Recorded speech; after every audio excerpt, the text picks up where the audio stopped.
Apparently, this is yet another EZA that so many people, including you and including me, really want to see get a very good EZA. Dokkan, we are all begging you not to fumble TEQ Gohan and Goten. You already know how this video goes. I'm going to go over the weaknesses and then propose to you what I would personally love to see for their EZA. But remember, it's just what I want to see. I'm not saying I actually think Dokkan will give them that, and I just want them to be good at the end of the day. That's the only purpose for these types of videos. Dokkan, before anyone blames me for anything, Dokkan has been fumbling EZAs way before I started this video series, so blame them, not me. At least I'm trying to do something about it, and when Dokkan gives one of these characters that I've been covering a really good EZA, then maybe someone will put some respect on my name. Please let me know what you think of this custom EZA that I gave them, and of course, a really quick subscriber challenge before we actually get into it. If you have not gone to the gym, or at least out for a run, or something physical activity wise outside of, like, you know, getting up to go get a snack or walking your dog or something, you know what I'm talking about, all right? If you haven't done that in at least the last 7 days and you got caught lacking today, you got to subscribe to the channel. It is what it is. Road to 13 show before the end of the year, road to 60K before Global's anniversary. I appreciate your support, but if you have put in some work physically, of course, in the last week, then you can skip today's subscriber challenge. Shout out to you for staying in tip-top Dokkan shape, and yeah, I'll try and catch you lacking in the next one. Stay tuned for that. Let's hop into it. And I will say, so many people were asking, literally, so many were asking for me to cover this EZA, that I just felt guilty only picking 1, 2, or 3 to showcase, you know, the screenshots like I promised I would. So this video is literally just dedicated to tens and tens of you. I didn't really know who to pick because there was just so many comments. So you know who you are. If you picked this character, shout out to you. I really do appreciate your request, and this video is literally dedicated to you. Here we go. Let's hop into it. So in terms of weaknesses, we're only really covering here the super attack effects and the passive skill. Now, it's very obvious from reading the super attack effects that they just need to have defense. This is not okay. Dokkan, if you're going to EZA this character and change only one thing, just add defense to the super attack effects, please. Greatly raising attack and defense for one turn. That is one massive weakness for this character. Another weakness is that this character doesn't, I mean, again, they're very old unit. They're not meant for today's meta. They are lacking, I wouldn't say they're lacking in attack power. They take too long to build up. They suffer from like that, the 5-year, sorry, yeah, the 5-year fusions. And actually, they drop before the 5-year fusions, right? No, wait, hold on, 2019. No, never mind. I lied. Okay, so they have the thing where they take too long to build up. It's 10 attacks. They do have an additional from their kit, so I guess that can come in clutch in terms of building up extra attack. But it's like this needs to be a lot quicker, right? Not just 10 attacks. They need either more start of turn attack and defense, or just some other defensive capabilities here that are going to make them good in today's meta. And that is what I feel like I did for them. You can let me know what you think. Starting off with their super attack effects. The other thing we're going to focus on for right now, their 12 key, I made greatly raising attack and defense. Very simple. I think it's something we all really want to see. And same thing for their 18 key, but I also gave them disables enemies action once within the turn. So literally it's like, I think this is something that is very, very, very strong and can help them take less damage overall, especially if the next attack they're about to take is a super attack, right? So the less attacks aimed at this character, honestly, the less attacks aimed at any character in Dokkan will, you know, equate to the less damage they take. So I think having something like this is definitely very, very, very solid to have. And again, I think we can all agree that this adding defense is definitely one massive change they need to add. That is what I did for their super attacks. Now let's focus on the passive skill. And this is what I did. So I added 2 key here and kept the 58% to attack and defense the same. So they're starting out with literally the same exact percentage, you know, attack and defense. but now they do have a little bit of extra ki, nothing too crazy, obviously. Then I gave them defense plus 58% within the same turn after receiving an attack. So if they are in slot 1, they will receive that extra 58% to defense if they get hit first. If you're in a fight where the enemy is AoEing, literally just performing super attacks or attacking the entire field. Sorry, and this character is in slot 2 or slot 3. If they get attacked, then they will indeed get that buff.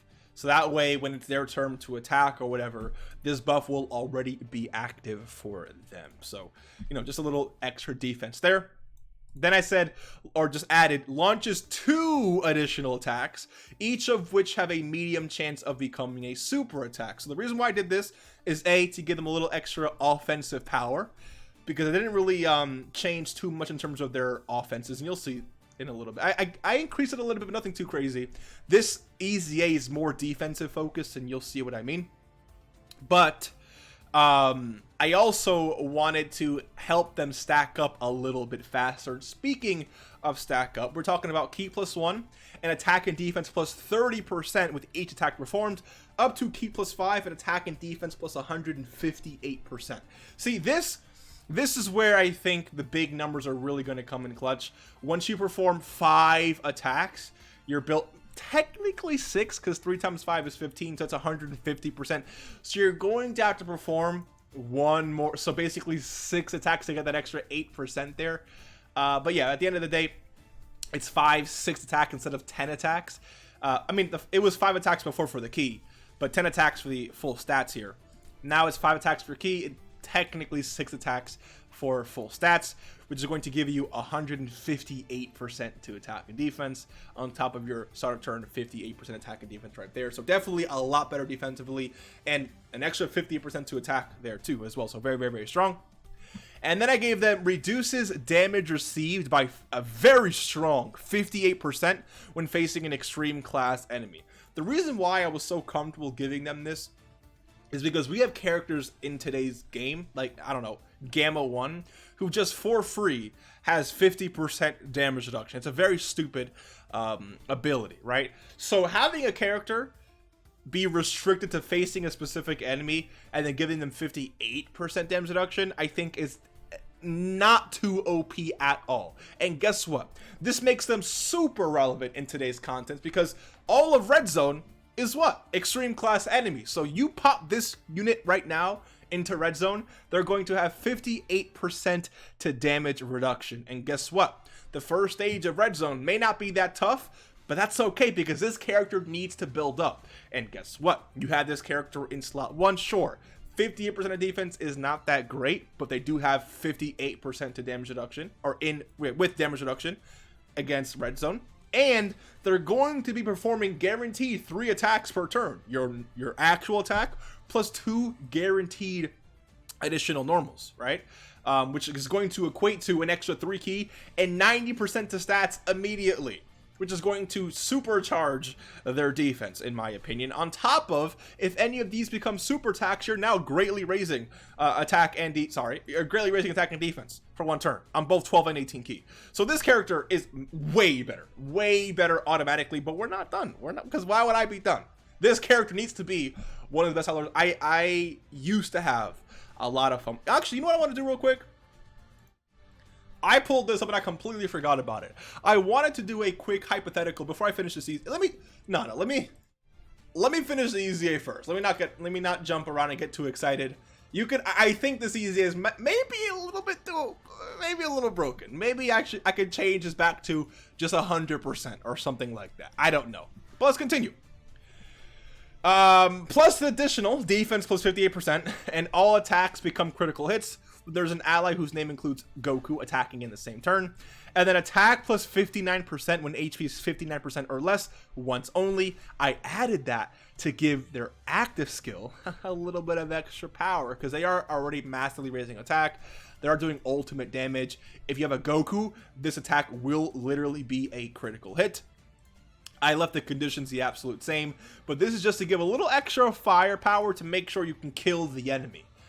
Because with this, is already doing a lot of damage. But when you add that once only attack plus 59%, that's going to be very, very, very strong. Overall, I think this is an amazing EZA. I think I could have changed this back to 100% to attack and defense, as it normally was. And this EZA would still be very, very, very powerful. The 58% damage reduction is very, very strong against extreme class enemies. An extra defensive buff and guaranteed crits when having a Goku on the team. Actually, you know what? Maybe this EZA is a little bit too broken. I don't know. Are they? I mean, are they broken? You can let me know. Would you love to see this in game? Hey, listen, it's a PvE game. Who cares if they're this broken, right? They're probably not gonna do all of that. If I had to pick like 1 or 2 or 3 of these things, I would say definitely give us this, and definitely give us some type of buff when there's a Goku on the team, because literally Goku, you can literally see Goku peeking through right there. So give him extra defensive buff, give him some extra really strong offensive ability when Goku's there, because Goku's literally, I stuttered there because of how literally he is providing an extra offensive buff there. So yeah, I think this makes a lot of sense. Let me know what you think. Is it too broken? Is it too OP? Or would you not have a lot of fun with this? Let me know. Personally, I would. I think this is, yeah, maybe a little too OP. I don't know. I'd have to see this in game. I don't know. Let me actually go over here. Because, you see, I say all of that, but right now, this character is sitting at 283k. They are fully built up, by the way, in terms of, you know, turn 9. We have gotten all the 10 attacks to build them up. So right now, we're at 283k defense, but we do have, is it 40% support? Yeah, 40% support. So, let's just say this easy were like to actually be a thing. Keep in mind that for us to be fully built up, we'd have an extra 58% to defense right now. 58% to defense, which puts us in the 300k range. Honestly, not broken at all, right? I think it's very fair to say. We are facing a Goku enemy who's not extreme class, so we do not have damage reduction, right? And then we do have a Goku on the turn, so that's giving us an extra 58% to defense, as well as all attacks becoming critical hits. So we're at 300, maybe near 400k defense on this turn without facing an extreme class enemy. That's really not that great, right? That's really not that great if you think about it. Now remember, the super attacks would theoretically, let me actually change some orbs here. The super attacks here theoretically would be giving us, you know, greatly raising attack and defense. But at the end of the day, I think we can all agree that this EZA I just gave this character, when facing a superclass enemy, they're not really all of that great. So I feel like it's okay for them to be that good. They're facing Broly. Broly is the extreme class guy. So honestly, forget 2 OP. I like this a lot. Without this damage reduction, they're not really that great defensively, right? Because you're getting extra 58 there, 58 there. And I guess if you're getting hit, you're also getting this too, but that's still 400-ish, maybe nearing like the higher ups of 400k defense. It's like, it's not too impressive, especially when you consider there's no damage reduction and there's no guard at play.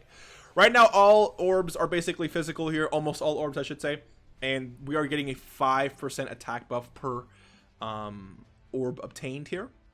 Let's just see our physical orb obtained. Let's just see what they do damage-wise. Because remember, I did give them an extra 58% to attack with this EZA. So let's just see what they can do offensively. And then, you know, with a little bit of support too. So yeah, they are taking double digits here. And we would be a lot better defensively too. Yeah, 18.9. So I feel like this, I actually like this EZA a lot. After looking at this, I like this EZA a lot, because it's not like they just have free damage reduction. It's when facing an extreme class enemy. So it would be free to take this character into something like Red Zone, right? And then have him completely clap Broly with a Goku on the team. This character is not taking, I don't care what anyone says, this character is not taking damage from Broly. Especially when you have a Goku on the team. I mean, let's be real for a second, especially after they super attack. Like at this character's theoretical character's potential, no. In Red Zone, absolutely not. Let me know what you guys think. Hopefully you enjoyed. I do like this EZA a lot. Definitely not broken when facing a super class, but when facing an extreme class, They are untouchable. Hopefully you enjoyed. I'll see you in the next one, and peace.